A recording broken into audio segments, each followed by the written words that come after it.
Assalamualaikum warahmatullahi wabarakatuh. Alhamdulillahillazi hadana lihaza wa ma kunna linahtadiya laula an hadanallah. Puji syukur marilah kita panjatkan kehadirat Allah Subhanahu wa taala yang telah memberi kita kesehatan dan kesempatan untuk melaksanakan perkuliahan pada hari ini. Salawat berangkaikan salam tak lupa dan tak bosannya kita hadiahkan kepada Nabi Muhammad SAW dengan melafazkan Allahumma sholli ala Muhammad wa ala ali Muhammad. Yang terhormat Bapak dosen pengampu mata kuliah Inovasi Pendidikan Teknologi Kejuruan, dan yang saya sayangi rekan-rekan seperjuangan dengan saya. Baiklah, untuk tidak memperpanjang mukadimah, saya Hadid Putri Badurna selaku moderator dan Eka Oktaviani Melianti selaku pemateri. Di sini kami akan membahas tentang agen perubahan yang akan disampaikan oleh Kaika. Pada Kaika dipersilahkan. Assalamualaikum warahmatullahi wabarakatuh. Pertama sekali saya ucapkan terima kasih kepada dosen pembimbing, moderator serta teman-teman sekalian. Baiklah, di sini saya akan menerangkan tentang agen perubahan, yang mana poin-poinnya ialah pengertian agen perubahan, fungsi agen perubahan, tugas agen perubahan, etika agen perubahan, peran agen perubahan, jenis-jenis agen perubahan, orientasi teoretik tentang agen perubahan, guru sebagai agen perubahan pembelajaran siswa, serta strategi peningkatan peranan guru sebagai agen perubahan. Baiklah, selanjutnya kita masuk kepada pengertian agen perubahan. Nah, di dalam era globalisasi yang mendunia saat sekarang ini, perubahan terus bergerak cepat, baik itu dalam produk baru, pasar baru, cara berpikir, dan kompetensi baru, serta teknologi yang semakin lama semakin canggih. Nah, perubahan tersebutlah dapat menjadi peluang atau mungkin bisa menjadi sebuah tantangan dalam menghadapi persaingan-persaingan yang ketat. Nah, menurut Sukanto 1992 halaman 273, agent of change yaitu seseorang atau sekelompok orang yang mendapat kepercayaan sebagai pemimpin satu atau lebih lembaga-lembaga kemasyarakatan. Selanjutnya Nasution 1990 halaman 37, agent of change yaitu orang yang membantu terlaksananya perubahan sosial atau suatu inovasi perencanaan. Selanjutnya Griffin dan Parek dalam Wibowo 2006 halaman 118, yang mana agent of change yaitu orang yang profesional yang tugasnya membantu masyarakat atau kelompok merencanakan pembangunan dan membentuk kembali sasaran. Nah, fokus pada masalah, mencari pemecahan yang mungkin mengatur bantuan perencanaan tindakan. Nah, yang dimaksud untuk memperbaiki situasi, mengatasi kesulitan dan mengevaluasi hasil dari usaha yang terencana. Baiklah, selanjutnya kita masuk kepada fungsi agen perubahan, yang mana fungsi utama agen of change adalah sebagai penghubung antara pengusaha pembaharuan atau change agency dengan klien. Di sini tujuannya agar inovasi dapat diterima atau diterapkan oleh klien sesuai dengan keinginan pengusaha pembaharuan. Nah, kunci keberhasilan diterimanya inovasi oleh klien terutama terletak pada komunikasi antara agen pembaharuan dengan klien. Nah, jika komunikasi lancar dan efektif, proses penerimaan inovasi akan lebih cepat dan semakin mendekati tercapainya tujuan yang diinginkan. Selanjutnya, Rogers mengemukakan ada 7 langkah kegiatan agen perubahan dalam melaksanakan tugasnya inovasi pada sistem klien. Yang pertama yaitu membangkitkan kebutuhan untuk berubah, yaitu di sini membantu klien agar mereka sadar akan perlunya perubahan. Nah, agen pembaharuan mulai dengan mengemukakan berbagai masalah yang ada, membantu menemukan masalah yang penting dan mendesak, serta meyakinkan klien bahwa mereka mampu memecahkan masalah tersebut. Yang kedua yaitu memantapkan hubungan pertukaran inovasi. Di sini sesudah ditentukannya kebutuhan untuk berubah, agen pembaharuan harus segera membina hubungan yang lebih akrab dengan klien dengan cara menumbuhkan kepercayaan klien pada kemampuannya. Yang ketiga yaitu mendiagnosa masalah yang dihadapi. Di sini agen pembaharuan bertanggung jawab untuk menganalisa situasi masalah yang dihadapi klien agar dapat menentukan berbagai alternatif jika tidak sesuai dengan kebutuhan klien. Selanjutnya yang keempat yaitu membangkitkan kemauan klien untuk berubah. Setelah agen pembaharuan mengenali berbagai macam cara yang mungkin dapat dicapai oleh klien dapat mencapai tujuan, maka agen pembaharuan bertugas untuk mencari cara memotivasi dan menarik perhatian agar klien timbul kemauannya untuk berubah atau membuka diri untuk menerima inovasi. Selanjutnya yang kelima yaitu mewujudkan kemauan dalam perbuatan. Nah, agen pembaharuan berusaha untuk mempengaruhi tingkah laku klien dengan persetujuan dan berdasarkan kebutuhan klien.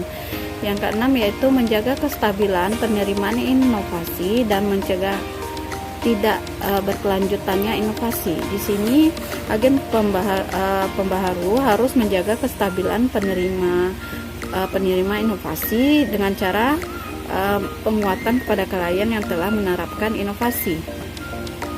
Selanjutnya mengakhiri hubungan ketergantungan.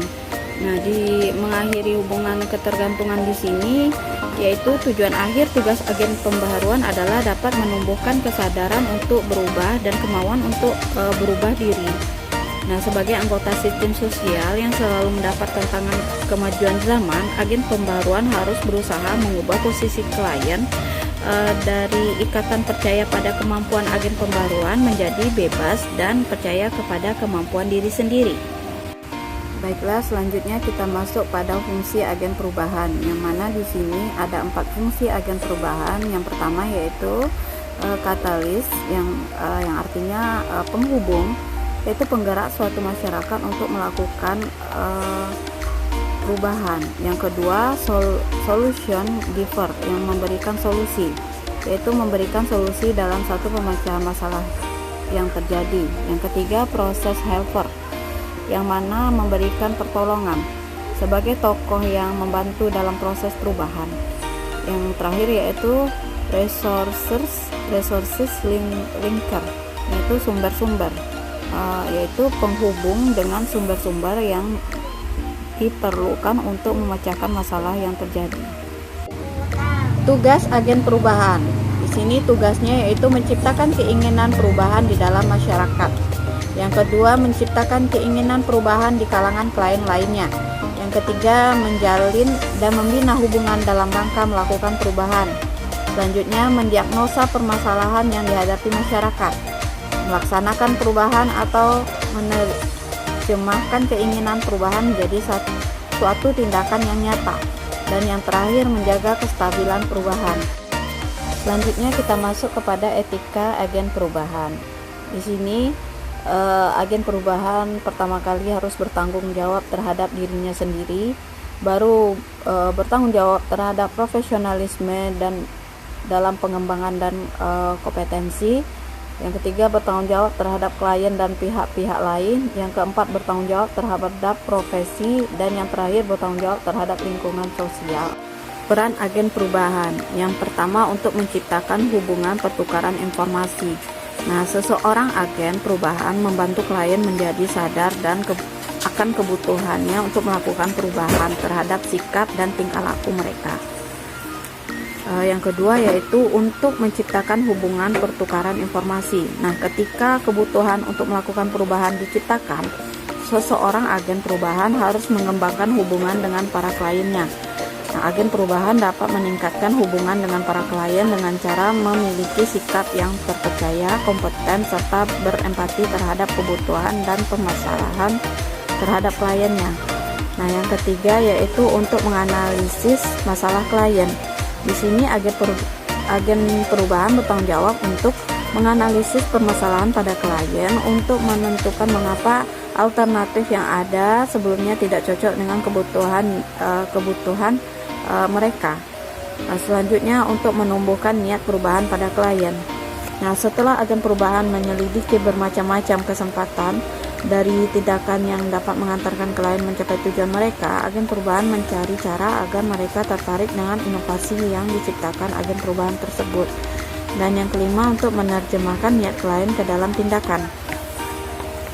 Di sini agen perubahan mencoba untuk mempengaruhi sikap klien dalam menyesuaikan serta atau rekomendasi berdasarkan kebutuhan dari para kliennya.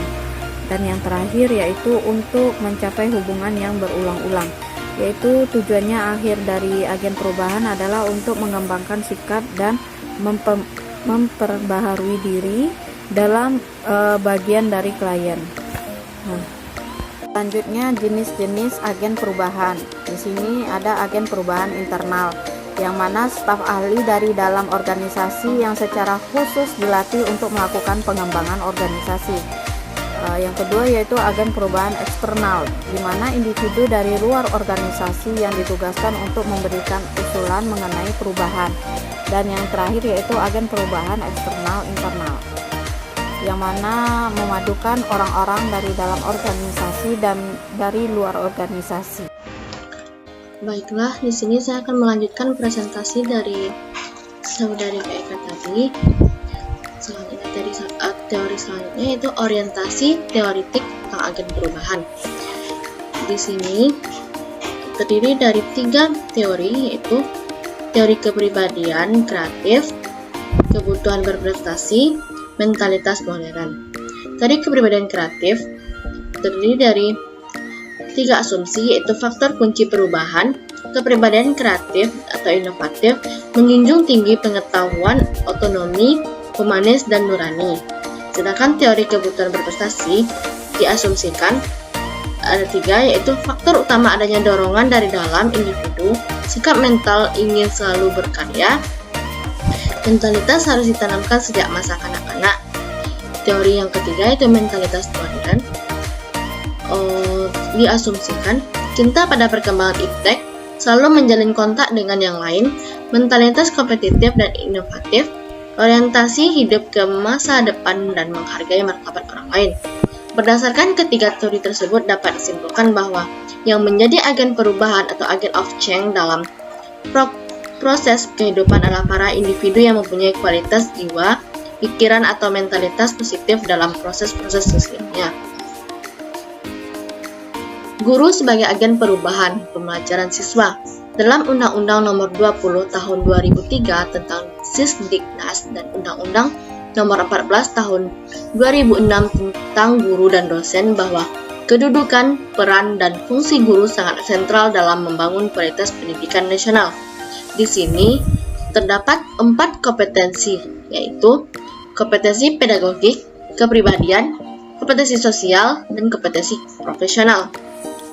Kompetensi pedagogik terdiri dari memahami peserta didik, memahami prinsip pembelajaran, melaksanakan prinsip pembelajaran, merancang dan melaksanakan evaluasi pembelajaran, mengembangkan potensi peserta didik. Kompetensi kepribadian terdiri dari bertindak sesuai dengan nilai dan norma kehidupan, konsisten membangun sikap dan mental positif, menjunjung tinggi prinsip kemaslahatan hidup, kemampuan mewujudkan akhlak mulia. Kompetensi selanjutnya yaitu kompetensi sosial, terdiri dari menjalin interaksi sosial dengan peserta didik, menjalin interaksi sosial dengan sesama guru, menjalin interaksi sosial dengan tenaga kependidikan, menjalin interaksi sosial dengan orang tua atau wali siswa, menjalin interaksi sosial dengan warga masyarakat. Kompetensi yang keempat atau yang selanjutnya yaitu penguasaan materi pembelajaran, menerapkan konsep keilmuan, membuat karya ilmiah tentang pendidikan. Selanjutnya yaitu strategi meningkatkan peran guru sebagai agen perubahan. Pertama, membangun kualitas mentalitas positif guru melalui kegiatan pelatihan, motivasi berprestasi, dan sejenisnya secara periodik, misal pembinaan dan pelatihan ESQ. Dalam hal ini, fokus pelatihan lebih ditekankan pada upaya membangun konsistensi diri sebagai pendidik sepanjang karir profesinya untuk mengembangkan tenaga, yaitu prinsip selalu belajar, prinsip kebutuhan untuk berprestasi, prinsip kepemimpinan, prinsip orientasi hidup ke depan, prinsip menjadi pencerah dalam kehidupan kelompok. Strategi selanjutnya itu menyikapi kondisi guru yang masih belum memahami beragam inovasi pembelajaran dan arti pentingnya pemanfaatan kemajuan teknologi pembelajaran, Maka strategi yang dapat dilakukan adalah setiap satuan pendidikan harus mempunyai tim ahli inovasi pembelajaran.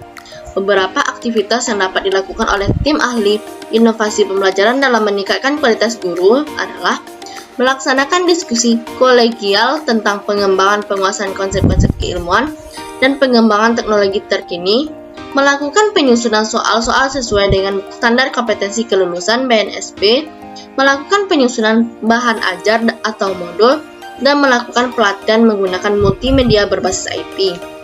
Melakukan kegiatan penelitian tindakan kelas, melibatkan guru dalam proses evaluasi diri sekolah.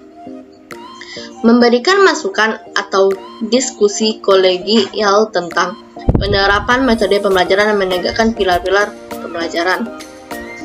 Strategi selanjutnya yaitu membangun mentalitas kerjasama sebagai teamwork yang kokoh.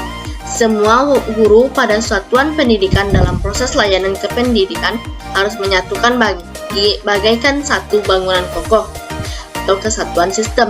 Setiap guru senantiasa belajar untuk memajukan satuan pendidikan melalui 6 konsep, yaitu system thinking, mental models, personal mastery, team learning and teaching, share and vision, dialog. Strategi selanjutnya yaitu Dinas Pendidikan kota atau kabupaten melalui pengawas sekolah terus melakukan pemantauan atau pembinaan terhadap guru, kinerja guru, dalam mengimplementasikan 4 kompetensi dasar guru profesional. Persyaratan yang harus dimiliki oleh pengawas dalam proses pembinaan kinerja profesional guru agar mampu menjadi salah satu agen perubahan atau agen of change dalam pembelajaran di sekolah, yaitu seorang pengawas harus paham secara teoritis dan aplikatif tentang beragam teori psikologi pembelajaran. Seorang pengawas harus berwawasan integral, demokratif, visioner, dan mempunyai keunggulan IESQ.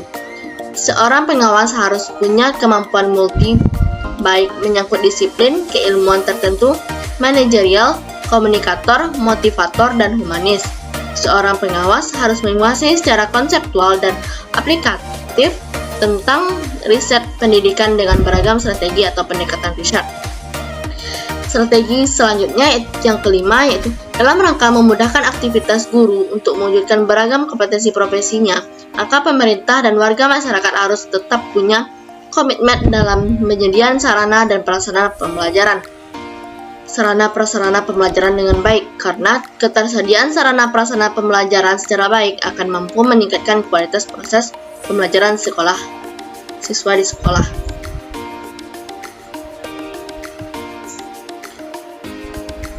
Kesimpulannya, terdapat beragam paradigma atau teori yang memandang tentang faktor kunci pendorong terjadinya perubahan sosial budaya di masyarakat.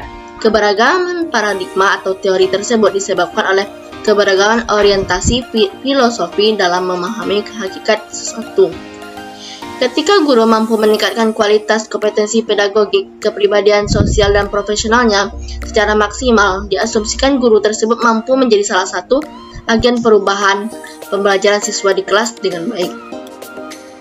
Peran guru sebagai salah satu agen of change pembelajaran siswa di sekolah. Pertama, membangun kualitas mentalitas positif setiap guru.